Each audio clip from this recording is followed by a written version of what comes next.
Guaíba 300 por hora. Apresentação: Gutierre Sanches.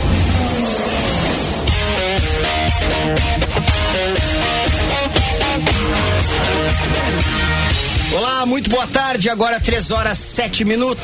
Estamos no ar com o nosso Guaíba 300 por hora, deste sábado, 3 de maio de 2025, final de semana de corrida. Já tivemos a sprint do GP lá em Miami, na Flórida. Teremos, claro, ainda a classificação essa tarde, amanhã à tarde a corrida principal.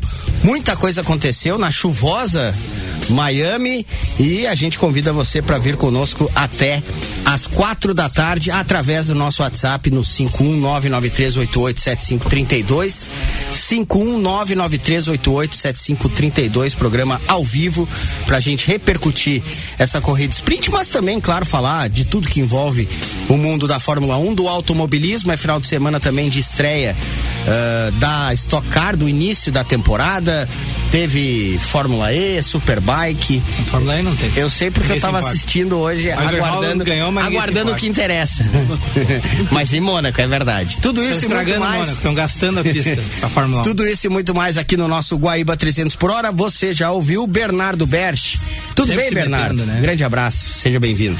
Boa tarde, Gutierre, boa tarde aos ouvintes, boa tarde ao Flávio Bandeira, boa tarde ao Eduardo Amaral, que é aqui do meu lado. Esqueci o nome dele brevemente, porque é uma presença muito impactante. Vamos analisar essa sprint race em Miami, vamos analisar o início da Stock Car, que está com carros novos, né, e já bem mais rápidos que os carros anteriores, mesmo com as equipes ainda encontrando acerto, e com vários gaúchos também, né, tem gaúchos estreando, o Arthur Gama, que falou conosco, nos mandou um abraço, tem o César Ramos e tem também o Lucas Coll nos representando lá, e claro, tem o grande nome que vai estrear na Stock Car, que é o Hélio Castro Neves, né? Agora a gente tem os 3 maiores pilotos contemporâneos do Brasil correndo na Stock Car, o que não é pouca coisa. Não é. Eu sempre falo, né?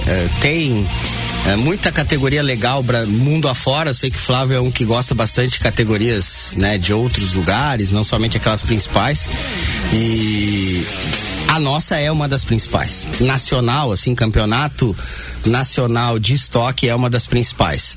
Você já ouviu? Flávio Bandeira está aqui conosco, também Eduardo Amaral. A nossa mesa de áudio é com o Rafael Baldez. Não custa repetir, 993887532, 51993887532, nosso WhatsApp para você participar.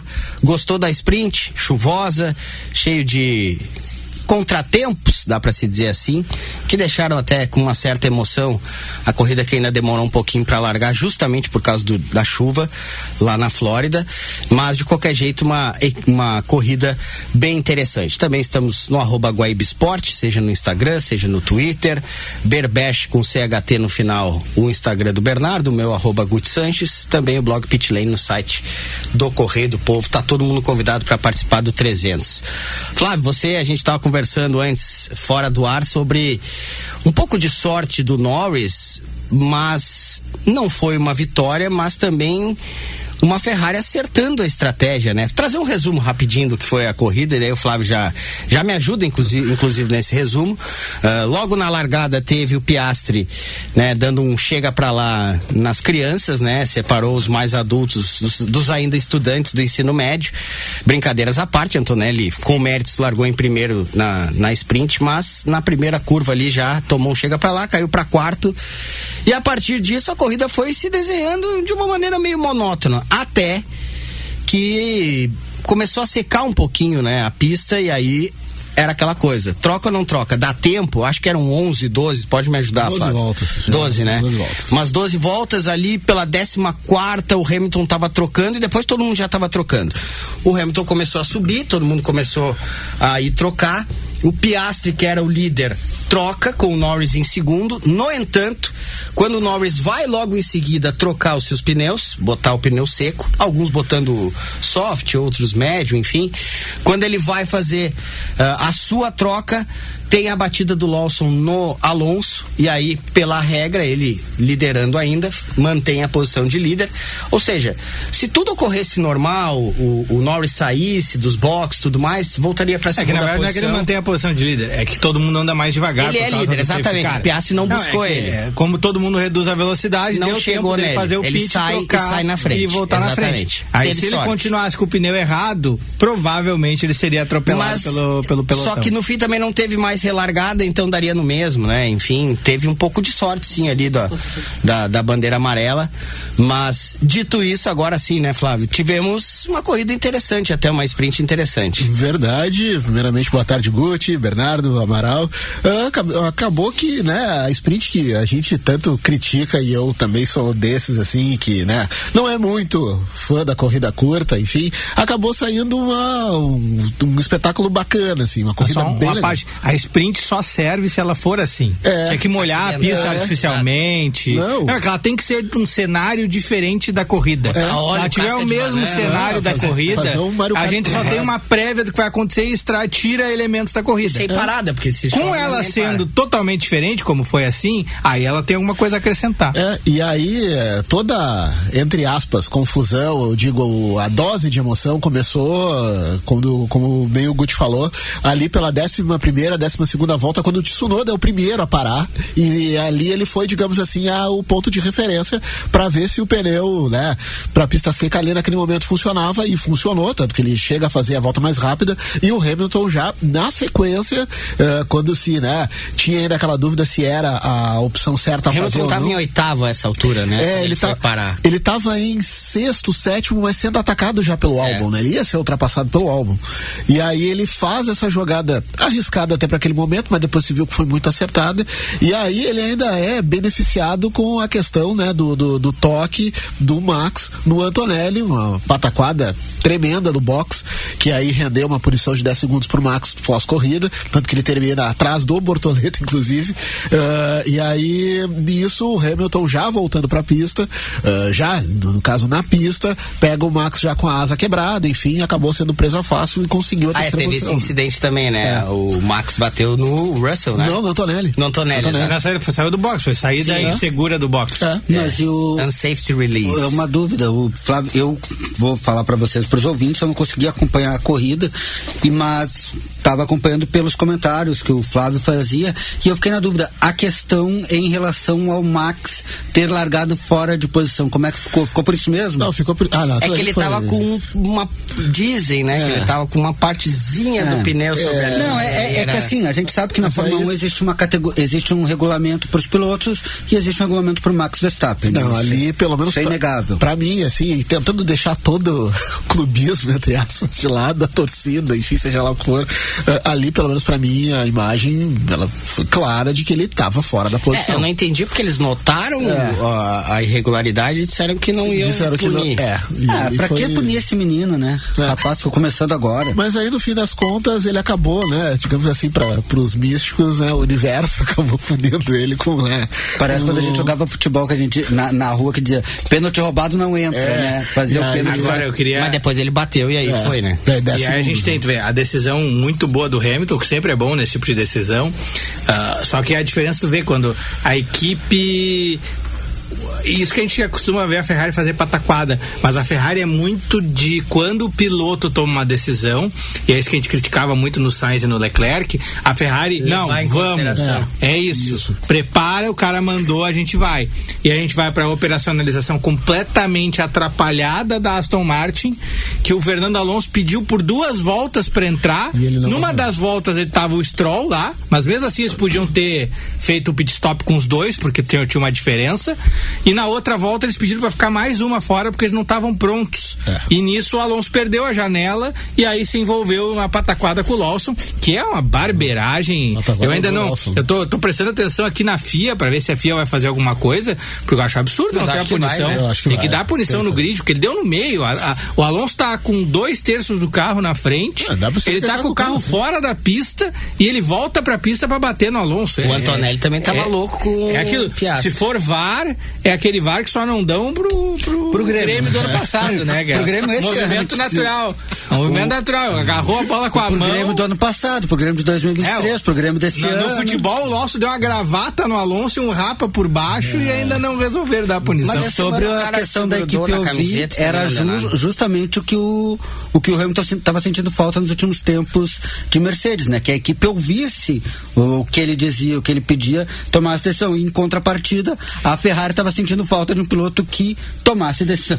E justiça seja feita, isso até foi um dos comentários na transmissão, enfim, que a Ferrari tem acertado, invariavelmente, pelo menos até aqui, tem acertado pitstops, né? Sim, então, tem feito o básico, ela tá fazendo bem. Exato, e era algo também que, né, nos últimos anos, nem isso estava acontecendo. Já a Red Bull tá errando bastante, né? Que pena. O problema da Ferrari, a Red Bull tá claramente... Mas pelo que era de excelência antes, ela tá errando bastante. A Red Bull claramente me parece aquela equipe grande, a gente pode pegar a Ferrari, Mercedes, McLaren, que tá no momento onde ela não tem o melhor carro e ela tá meio perdida em como se virar nessa situação de não ser a principal e de nem tudo funcionar exatamente. A Mercedes em 2022, logo no começo, foi quando ela começou a se atrapalhar toda, porque o carro não estava funcionando e ela parou de acertar, né? É muito aquilo também de a gente fazendo a referência com o futebol, né? Quando o time tá bem, tudo dá certo. A bola bate o centroavante faz gol de joelho na bola rebatida. Agora quando tá ruim,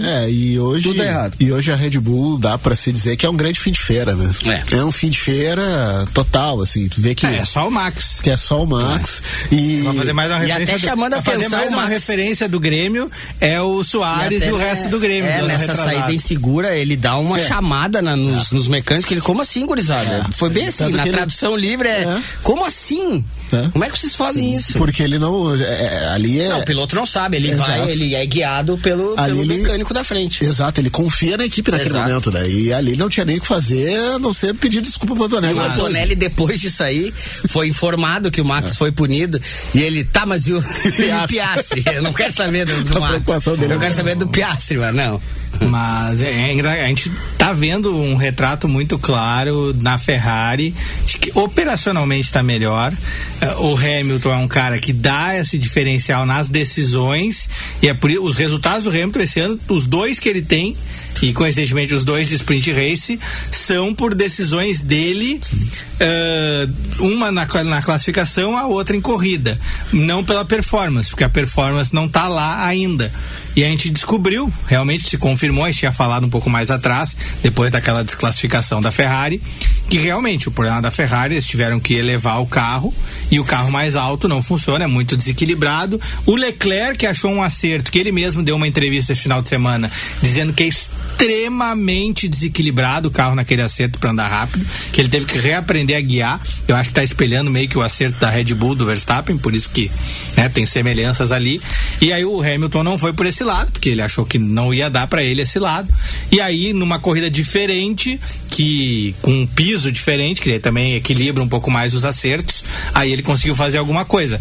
A Ferrari deve trazer atualizações ou para Imola ou para a prova seguinte, que ela espera que com um novo assoalho ela consiga de novo usar o carro mais baixo e aí poder tirar o máximo de performance e realmente brigar por vitórias, quem sabe. Mas aí a prova seguinte de Imola acho que já é Mônaco, né? Aí não sei o quão... Mas é bom ter um carro bem aderente em Mônaco. Também tem mais esse pode vir pra Mônaco com um carro um pouco mais, com mais de downforce, porque tu não tem o que perder. Sim. Tudo bem, tu vai ter menos pra treinar, menos pra, né, menos tempo pra fazer um acerto melhor, tu não vai querer bater no muro, mas enfim. Sim, mas hoje era notório, principalmente nas primeiras voltas ali, quando a pista ainda tava bem úmida, não tinha ritmo, tanto que o Hamilton entra no rádio dizendo, não consigo virar. Ele disse, não consigo virar.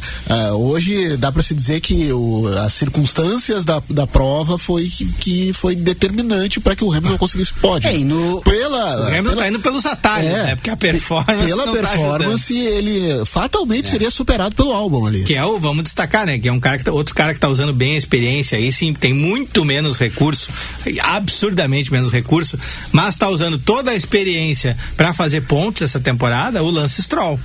fez um 6º lugar de novo. Mas ele vai bem tomando na chuva, a decisão. né, cara? Ele é bom de chuva. É engraçado que ele é um piloto que todos nós consideramos fraco, assim, mas na chuva ele vai bem, quando dificulta pro piloto. Mas é que tem um negócio. Como ele dirige sempre em ritmo de chuva, né? Por Exato. isso, Tem que andar mais devagar, ele vai já tá bem. acostumado e tal. É que tem aquele negócio. Quando tu tá com o pneu certo e os outros estão com o pneu errado, não tem. Mesmo que não esteja tão bem, tu vai estar muito melhor do que os que estão com o pneu errado. E aí o tempo que tu ganha ali, tanto faz. Entendeu? Tanto faz o que os outros estão fazendo. Eu achei que a McLaren, tu não achou, Flávio, que demorou um pouquinho pra tomar a decisão de mandar os dois pros... Deu tudo certo. Sim, foi conservadora, só deu certo porque o Alonso bateu. Deu tudo certo, mas poderia dar bem errado. Digo mais, eu acho Podia perder pro Hamilton a corrida. Exato, e digo mais, eu acho que eles decidiram ir pro box porque eles viram que a galera que já tava com pneu pra pista seca tava com uma performance muito superior.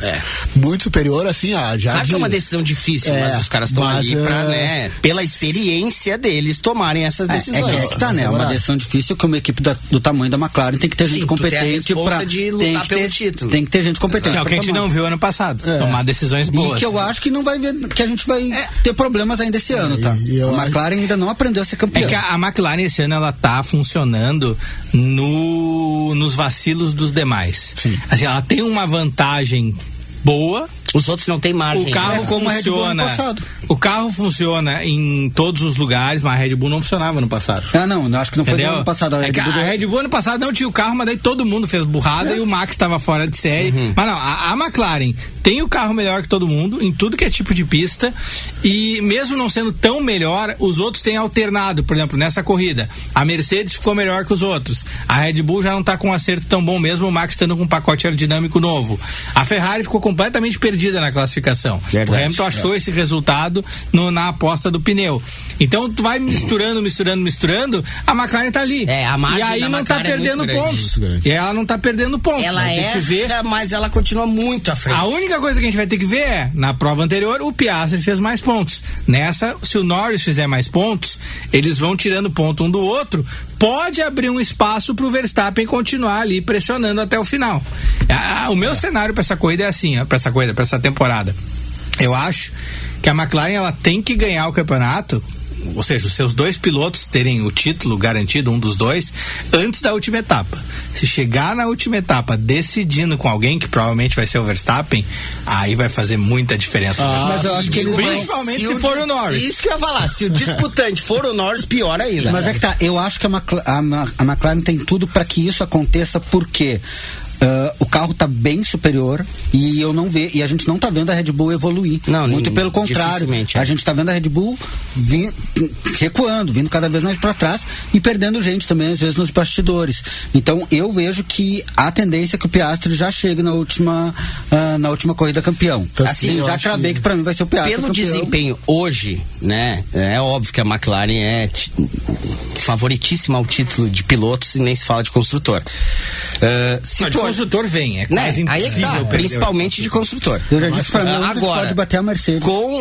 Matematicamente, caso a Mercedes ressurja, melhore, olha que o Russell pode ser um concorrente. Ele tá assim, 99 Piastri, 89 Norris, 87 Verstappen e 73 o Russell.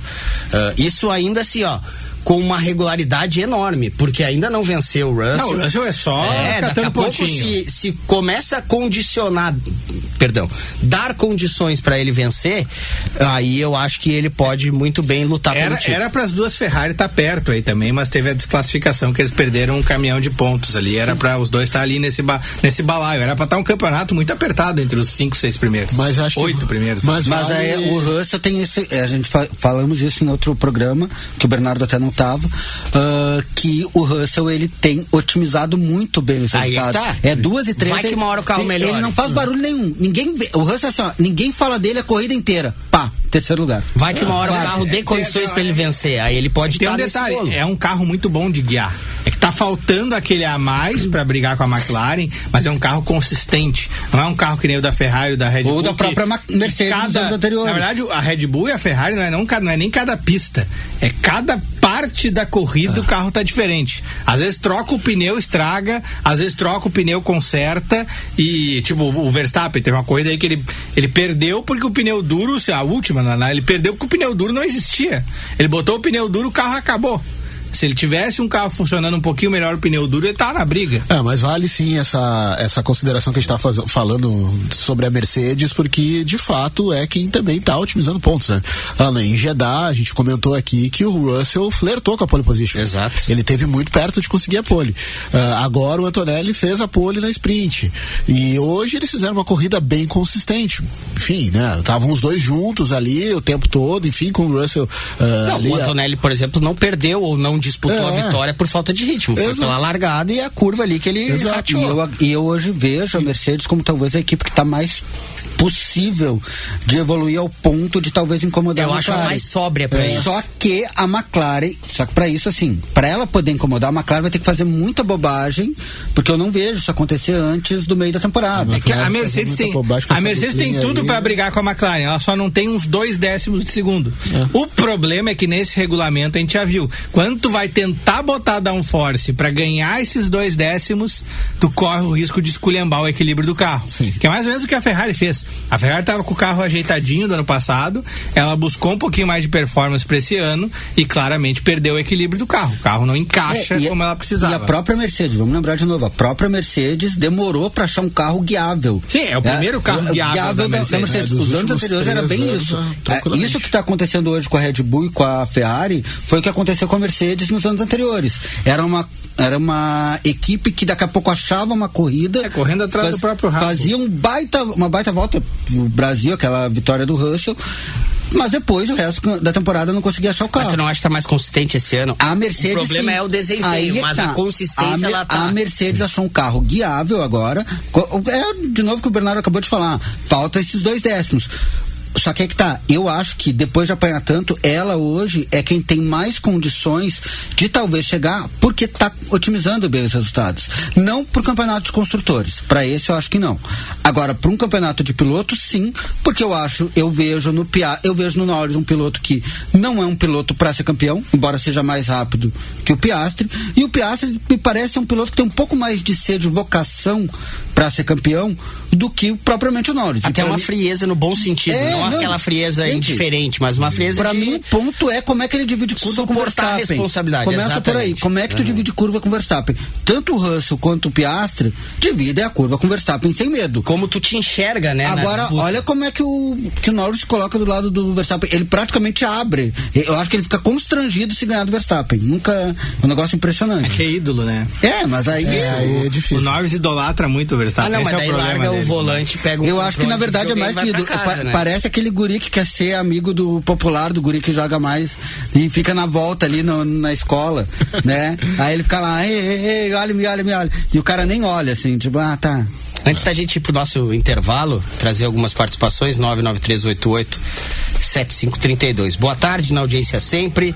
Força Ferrari. O problema não era o Lawson, é o Alexandre Debelles, de Porto Alegre. Eu não sei ao que ele se refere. Se eu fosse ele, não desejava força pra Ferrari. Deseja paciência, o problema da Red Bull. É que o Tsunoda foi um grande balão de ensaio nessa corrida. Eles botaram ele com um pneu diferente pra ver o que estava acontecendo, pro Verstappen usar essa referência na corrida, ler e antecipar os movimentos dos outros. Ele foi o coelho de sacrifício ali pra Red Bull. Vamos ver o que ele pode fazer na corrida. De resto, até então, ele tem sido muito mais consistente que o Lawson com um carro difícil. E tu vê que a fase da Red Bull é tal que eles marcaram no meio da semana um treino com o carro do ano passado, com o do Tsunoda, e aí choveu quase o dia inteiro. Ele conseguiu andar 20 minutos. Coitado. Com a pista úmida ainda. Você não pegou referência nenhuma, mas não serviu pra nada. Eu andei porque a gente tava lá. Porque de resto não serviu pra nada. Aqui o nosso ouvinte não assina, mas ele disse, e se o tempo estiver chuvoso, não dá pra secar a pista? Ele não tá perguntando, mas pode ser uma pergunta. Deixa molhado.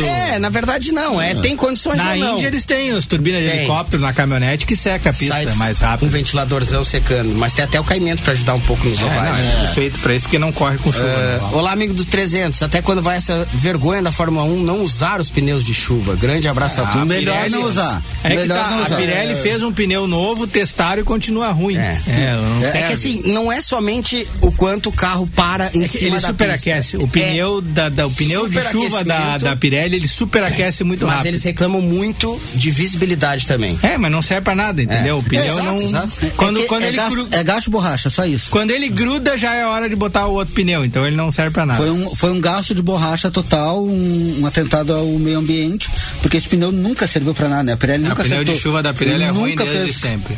Nunca fez um que prestasse, é impressionante. Aliás, em 91, quando a Pirelli fornecia contra a Goodyear, também, quando tinha corrida com chuva, era um horror pra quem usava pneu Pirelli. Bom, aqui tem sol em Porto Alegre, a gente vai trocar pneu, vamos voltar com pneu macio. Na volta tem Stock Car, tem também Futuro, né? Cadillac se E a Pirelli nunca vai patrocinar esse programa. A Pirelli, vai. Vai porque a gente sabe que é uma grande marca pra carros de passeio, viu como eu dou uma... Arruma. A gente tá queimando. Carreiras são carreiras. Tenta dar uma volta. Mas a Stock está começando, né, a temporada 2025 com muitas novidades, né? Eu diria que nos últimos anos, nas últimas décadas, uma das novidades mais drásticas, né? Não no mau sentido, mas de desenho de carro mesmo, plataforma de veículos e tudo mais. Então você pode participar conosco através do 993887532, Bernardo Berti. E tem um estreante também na categoria. É o Arthur Gama, que é um dos grandes pilotos gaúchos recentes aí, de jovens promessas. A gente tem o Guto Rota, que é da geração dele, que tá na Stock Light. E o Arthur ganhou a Stock Light, ganhou a NASCAR Brasil, nesse tipo de carro que a gente chama Silhouette, né, que a Stock Car usa. Ele tem sido sempre um dos pilotos mais rápidos do país e agora vai estrear na categoria principal, e conversou conosco, né, deu o que ele espera fazer nessa estreia, e também tem a questão do carro novo da Stock Car. Fala, meus amigos do 300 por hora, Rádio Guaíba, sou Arthur Gama, piloto da Stock Car na Toyota Gazoo Race, na equipe Full Time. E bom, contar um pouquinho das minhas expectativas para essa estreia na Stock Car aqui em Interlagos.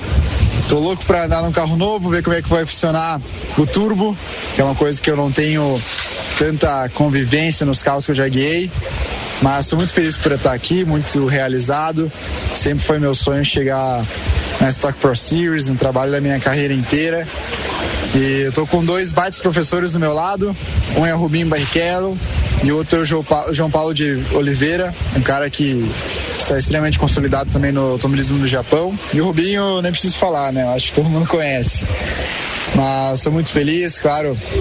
Dificuldades vai ser de se adaptar em estilo de corrida, pitch. O nível também é extremamente alto. São os 30 melhores do Brasil. Então não vejo a hora de acelerar e de começar o fim de semana. Tá bom? Valeu, conto com o de todos. Abração. Tá aí o Arthur Gama, agora com os carros novos, né? Pra quem não sabe, eles adotaram plataformas de SUVs, né? Não, desenhos. Se alguém perguntar que casquinha é essa aí? Bom, é a casca de um SUV, mas não é um SUV, é óbvio que não. O carro tá baixo. Não se trata de uma mais caminhonete. De hatch do que de caminhonete. Eu ia dizer, é mais uma cara de hatch no... assim, grande do que propriamente um SUV, porque não tem a altura de um SUV. Mas enfim, são questões comerciais. Tu vê, né? O Guri vai estrear. O carro mudou. Isso é um fato. O Guri vai estrear a colega do Rubens Barrichello no time, né? Vai ter bastante coisa para aprender e tá impressionante o grid da Stock Car. A gente tem que destacar muito o grid da Stock Car. Pela consolidação, pelo nível, não tem mais nenhum piloto amador que a gente possa dizer, que sempre tinha uns 3, 4, então todo mundo ali é preparado, no mínimo fez as categorias de base da Stock, chega ali mais ou menos pronto, e é muito perto o ritmo de todos. Tem os campeões históricos, que é tipo Cacá Bueno, Daniel Serra, Ricardo Maurício, agora o Casagrande já é um campeão histórico, apesar de ser a nova geração, e tem esses caras, medalhões completos do automobilismo brasileiro, que nem o Barrichello, que nem já teve o Tony Canan, que não tá mais, tem o Nelsinho Piquet, tem o... agora me fugiu... Massa. Ok, tem o Massa, Felipe Massa, óbvio. Massa. Hoje eu tô bom de memória, o cérebro tá calibradíssimo. Vou esquecer do Massa. E agora vai ter ainda o Hélio Castro Neves, que escolheu o momento certo pra estrear, porque com um carro novo tu tem mais chance de te adaptar, não vai ficar tomando tempo dos outros que já tem tantos anos de categoria, então não creio que o Hélio, claro, vai ter uma adaptação, mas eu acho que o Hélio deve vir muito bem também, porque é um dos grandes pilotos brasileiros. Que ele correu parecido, Bernardo? Sebring era um protótipo, né? O Hélio até agora tem muita experiência com protótipo, mas já correu a etapa da NASCAR, né? Tinha também a antiga, como é que era o nome? A ASCAR, que eles faziam corridas dos campeões lá, que é uns NASCAR com aerofólio maior, e o Hélio já correu daquilo ali também, correu na categoria do Tony Stewart, que agora já não existe mais, durou uns 2 anos, que era uma categoria Superstars da NASCAR e Fórmula Indy que ele fez. Ganhou algumas corridas nessa categoria e agora vai correr aí na silhuete aí da Stock Car. Eu tô curioso pra ouvir os feedbacks dos pilotos, assim, sobre esse carro novo, porque a Stock por si só é diferente do que tu tá acostumado, a posição de guiar e tudo mais. Pouco se enxerga, inclusive, é mais no feeling, na experiência. Mas ao mesmo tempo é legal de ouvir o que os caras vão dizer depois de guiar, né? E agora eles já estão guiando um pouco pra gente saber mais ou menos como vão ser.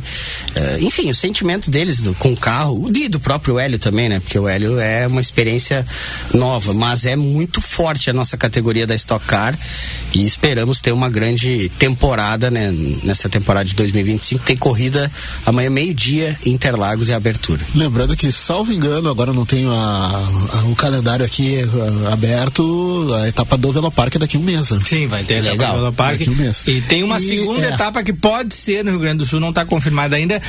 Provavelmente será no Velopark, mas eles estão vendo se conseguem fazer em Tarumã ou Santa Cruz também, para ter uma variação. Porque temos que dizer, o Velopark para Stock Car é uma pista bastante subdimensionada, é muito carro para pouca pista, e aí fica um esporte um pouco diferente.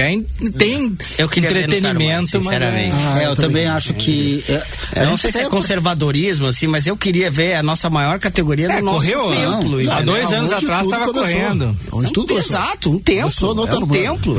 E o circuito é bem melhor, porque ele te proporciona mais, ele é maior e ele tem mais curva, mais reta. O Velopark fica muito curto a corrida. A corrida é pequena, para 30, 40 carros não e carros grandes, importa, né? Não, e com chuva, então, pior ainda, né?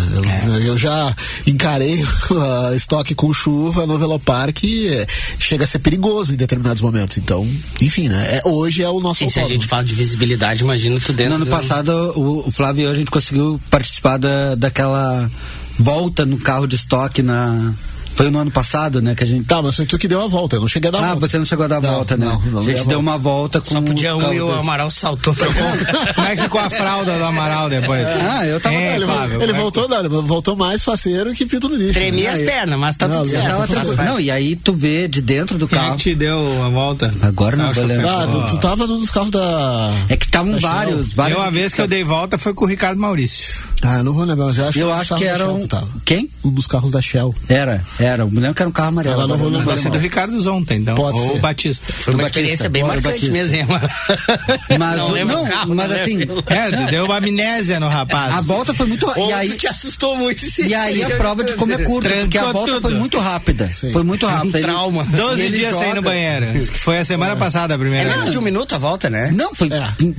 48 segundos. É muito rápido e assim, é óbvio, a experiência é muito legal e tudo, mas tu ali de dentro tu percebe como o circuito é rápido, tu mal piscou, tu já acabou, entendeu? Né? Mas foi uma experiência bacana, outras pessoas estavam lá também, tinha influencer e tal. E, enfim, eu acho que a Stock é uma categoria que desde a virada dos anos 2000 consegue crescer e consegue se manter, que eu acho que é o mais difícil. Não, ela fez um sistema sustentável. Ela tem questões questionáveis de grandes patrocinadores que usam várias formas de se manter patrocinando os times e daqui a pouco se esse sistema se rompe, meio que acaba para todos, mas do jeito que está muito bem sustentável para ter grandes investimentos, para ter grandes pilotos e segurar esse, que é um grande espetáculo, né? A Stock Car talvez seja a maior categoria da América do Sul, porque os argentinos têm muita categoria com muito público, mas não chega a ser a TC Argentina, não chega a ser o que é a Stock Car brasileira. E o próprio interesse das montadoras, né? Mitsubishi, Toyota, Chevrolet, não é pouca coisa. Não à toa que a Stock teve na Argentina nos 2 últimos anos com o autódromo lotado. Verdade. Autódromo lotado. Então, né, só corrobora com a fase que que tá não só de crescimento, mas de popularidade da categoria. Enfim, começando esse final de semana a temporada de 2025. Ô Bernardo, tu que gosta desses zuns de paddock de próximas temporadas, o que é o nosso leão lobo da Fórmula do automobilismo? É pra ter um anúncio hoje da Cadillac, só que ela vai fazer. O que a gente sabe é que ela vai anunciar, não é anunciar porque ela já anunciou, ela vai lançar a sua equipe para a temporada do ano que vem. O que é legal também, né? Existia um zum que já poderia anunciar o Sérgio Pérez na carona disso aí. Não vai acontecer. O Sérgio Pérez não tá em Miami e não vai participar desse evento, mas diz que já foi conversado o contrato, falta todas as partes assinarem e falta definir a duração desse contrato. Porque o Pérez queria 3 anos contando com o ano que vem. A equipe está oferecendo 3 anos contando com esse ano, porque ele já vai ser funcionário da equipe para desenvolver o carro para o ano que vem. Vai pro simulador, vai para a fábrica, vai trabalhar, vai fazer a mídia, divulgar, etc e tal. E aí tá tendo essa questão. Que o Pérez tem 3 anos pilotando, né? Exatamente. No cockpit. Então o que deve acabar sendo 3 anos mais 1, né? Que daí decide o que acontecer depois. E que o Pérez na verdade é uma decisão meio óbvia, porque ele traz dinheiro, então ajuda a equipe a fechar as contas. Dos maiores ofertas. Sempre um dos grandes problemas com grana. Desde sempre na Fórmula 1, um dos grandes problemas de equipe americana é que eles não gostam de bancar a conta inteira.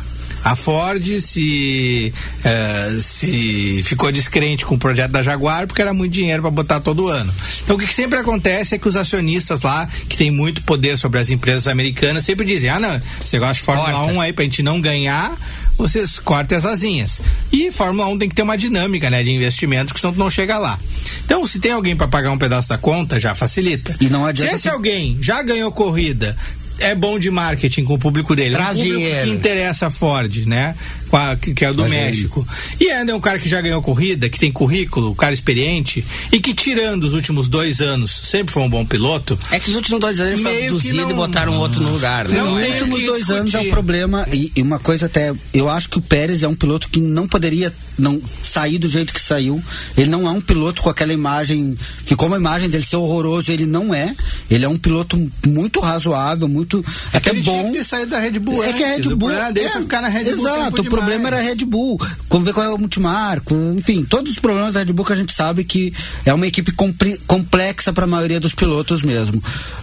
É interessante ver o Sérgio Pérez de volta. A gente vai ter ali temos uma geração terceira idade no ano que vem, né? Vai ser o Alonso, o Hamilton e o Pérez. Que terceira idade é essa aí, cara? Dentro da Tudo Fórmula 1. Da tua idade. Tudo da. Não, todos mais velhos que eu. Na Fórmula 1. Eu vou entrar pra terceira idade, então, agora aí. Isso aqui já. Na Fórmula 1 é terceira idade. Mas o pessoal mais velho, né? Os terrores do INSS, mais o Huckenberg, né? Então acho que continua no que vem. Então a gente vai ter uma turma mais experiente, uma turma no meio do caminho, uma turma mais nova e outros muito jovens. Vai ser uma mescla bem interessante. Eu quero ver a Cadillac voltando, agora quer dizer, as empresas americanas não gostam de botar dinheiro e estão pegando dinheiro de um mexicano. Dinheiro, mas não todo o dinheiro. É que entendeu? Fórmula 1 tem uma coisa. É que o americano tem um negócio assim, custa, tu chega assim pra ele, normalmente na Fórmula 1 é assim, custa 200 milhões, que tu vai pagar 120, tá bom. Aí ele vai lá e arranja 60 com alguém. Só que se tu chegar, custa 80 milhões, mas tu vai pagar os 80, ele vai pensar que ele quer pagar os 120. Ele não quer casar a conta inteira. Sim, e tem uma outra coisa, talvez a pressa, porque assim... Ele quer que alguém venha junto, Fórmula 1, vai parecer um bom investimento. Fórmula 1 não adianta tu chegar no primeiro ano e derrubar dinheiro que não é garantido. Não, tu vai ter sempre um percurso grande. O primeiro carro, tu pode derrubar uma fortuna, dificilmente tu vai ter um bom carro no primeiro ano com condições de ser campeão. Tanto que nessa dos caminhões de dinheiro e tal, se pensa no Guanyu Zhou como segundo piloto também, né? No caso do motor Ferrari. Exatamente. Então a dupla pode ser o Pérez e o Guanyu Zhou.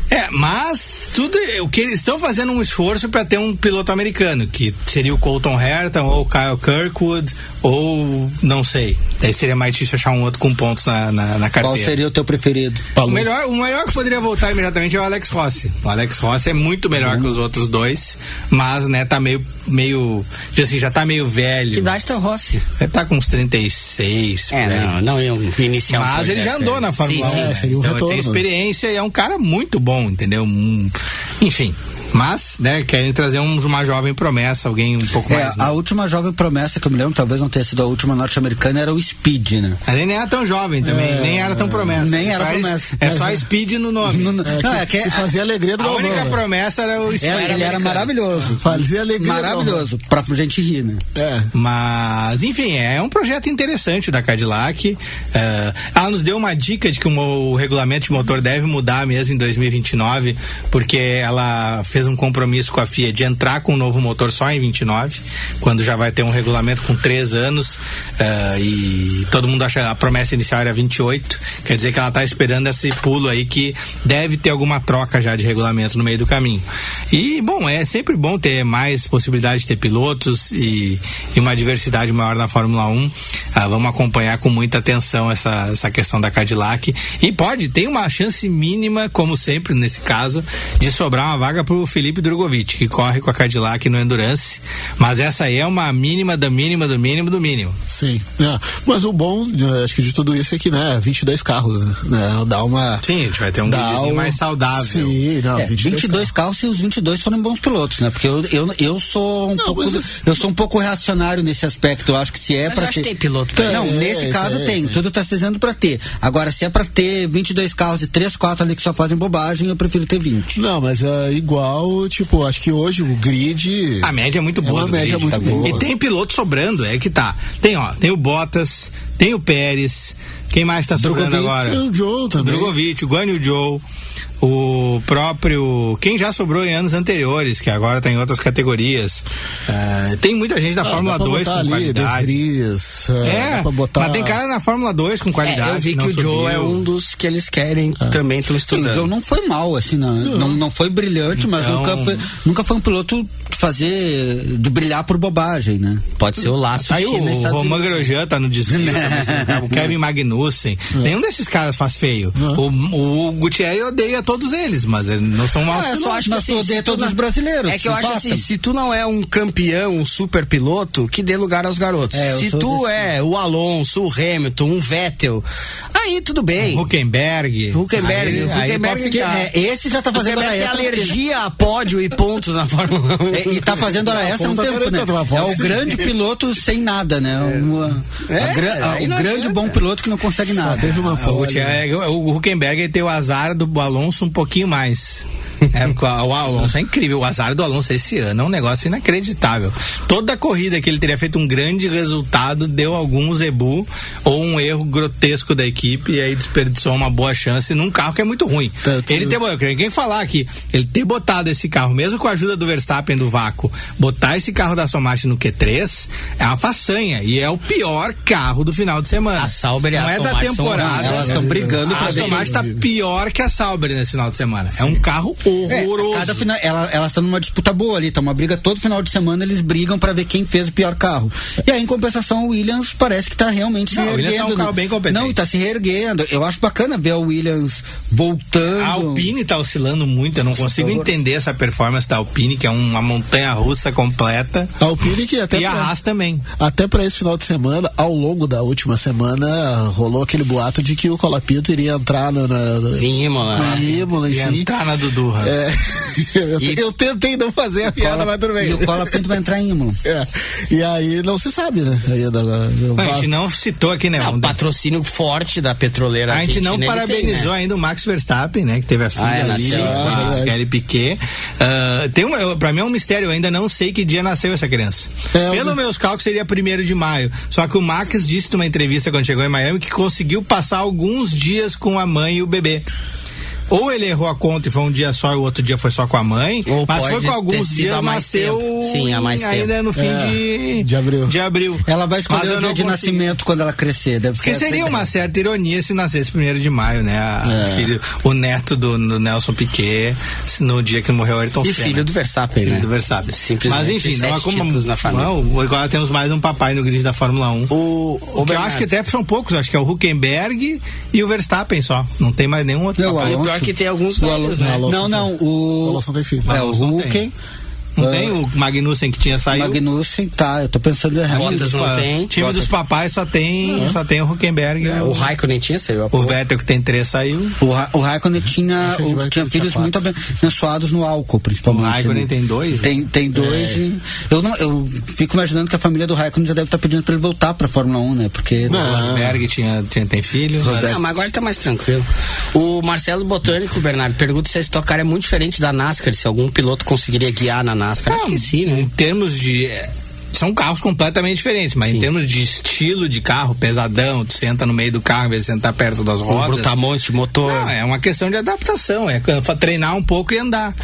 O Miguel Paludo, que anda na NASCAR Internacional, anda na NASCAR Brasileira, que também é um carro completamente diferente do NASCAR. Apesar do nome NASCAR, não é o mesmo carro da NASCAR Internacional. Sim. Então é uma questão de treino. Vamos poder ter uma amostragem aí com o Castro Neves, que andou na NASCAR tradicional e agora vai andar na nossa Stock Car aqui. Eu me lembro, acho que o Pietro correu com aquela que eram picapes, não é? Sim, nas Truck Series. Truck Series. O Nelsinho Piquet ganhou corrida na Truck Series. É só uma coisa, a gente não vai falar do que é esse carro da Ferrari horroroso que eles, com essa pintura nova que eles resolveram fazer. Por que tu quer falar desse carro? Que acabou de aparecer aqui na postagem do Hamilton já com o macacão que era antes, Amaral, já não era bonito antes. Mas eu acho legal esse macacão vintage, assim. O macacão eu gostei, azul. O problema é esse azul no meio do carro vermelho que nada combina com nada. Pra quem não sabe, a Ferrari já correu azul, né? Na Fórmula 1. Sim, mas daí podia ter feito. Daí sim, faz todo azul. Já que tu vai fazer especial, exato. Aí vai com tudo, né? Como já fez amarelo, faz azul também. Vai com vontade, vai como quem quer. Mas é só pra esse fim de semana, né? Então, ainda bem. Vai ficar feio normal. Exato. Muito feio. Exato. Na real, esse ano a gente não tem muitos carros bonitos, assim. O carro da Aston Martin é bonito, da Aston, né? Horroroso. Eu acho da Mercedes, eu acho bonito. A Mercedes é bonito.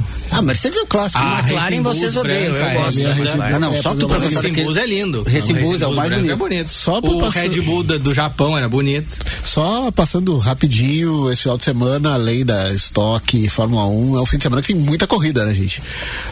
A Fórmula E em Mônaco. Tem Indy, em Barber, a F1 Academy tá rolando nesse momento lá em Miami. O Alex Palou deve ganhar mais uma corrida em Barber, no Alabama. Não, esse fim de semana acho que só faltou a moto, né? E teve Superbike, eu vi. Alex falou cuja missão é atormentar a minha vida. O quem? Alex falou. E consegue, né? Cada vitória é um abraço pro Bernardo. Né? O nosso João Santos de Alvorada sempre manda aqui lembranças ao Bernardo sobre o Alex Palou. É o karma, né? Gente, vamos fazer palpites duplos, tanto pra classificação agora, daqui a pouco às 5 da tarde. Corrida. Lembrando que daqui a pouco começa também muita o Esperando Futebol pra Corinthians e Inter. Mas vocês querem fazer... vamos só pra avisar, vai ter cobertura em loco do 300 por hora nas 500 milhas de Indianápolis, tá, pessoal? Só pra vocês saberem. Que luxo. E provavelmente estar lá de novo. O GP do Brasil também nós Bento já vai junto? Já não, o Bento daqui a uns 2, 3 anos. 2, 3 anos já tá bom. Então vamos só pra corrida, independente, né? Tá incluído o Qualify. Vai, Flávio. O que tu acha da corrida? Eu acho que vai dar Piastri, Norris, dobradinha da McLaren Conservador. e Russell. Muito conservador. Não, muito conservador, não, né? Muito. Total. Mas eu acho que vai, enfim. Né? Pela família. Eu acho que vai dar Piastri, Russell e aí o Norris atrás, porque ele vai fazer alguma M.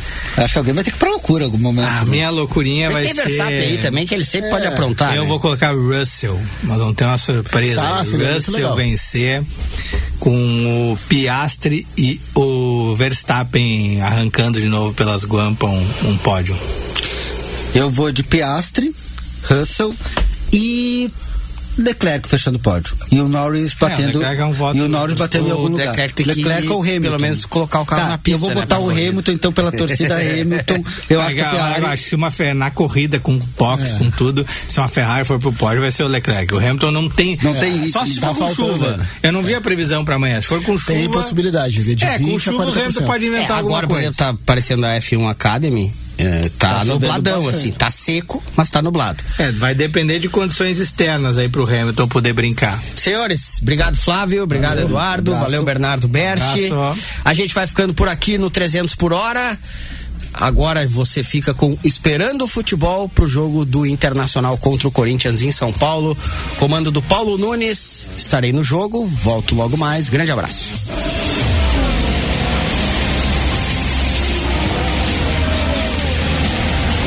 Guaíba 300 por hora. Apresentação: Gutierre Sanches.